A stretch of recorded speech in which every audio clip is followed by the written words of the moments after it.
Tervetuloa Timon tulille. Esitän Yrjö Jylhän runon Pyhä yö, jota sanotaan myös talvisodan taistelijan jouluevankeliumiksi.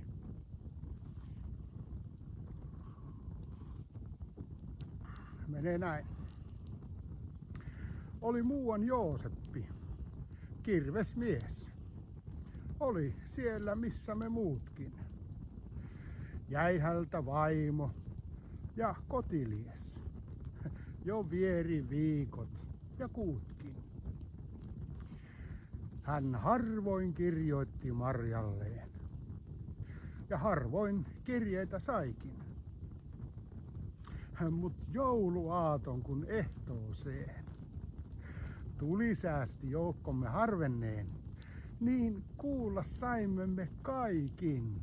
On poika syntynyt Joosepille ja Marjatalle. Se syntyi mustimman orren alle. On tuskin peitettä sillä. Me kaikki hengessä polvistuimme ja lapsen vierelle kumarruimme ja siunauksemme luimme. Nyt monta paimenta parrakasta lumessa seisoi ja vartioi sitä pientä lasta petojen saaliiksi joutumasta. Maa, taivas, kiitosta soi. Ja Suomen korpien yllä hohti se tähti suurempi muita.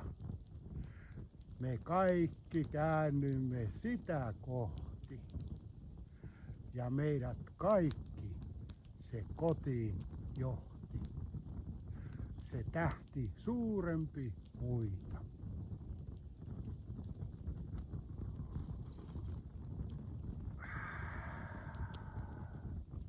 Korppi siellä ronkkii.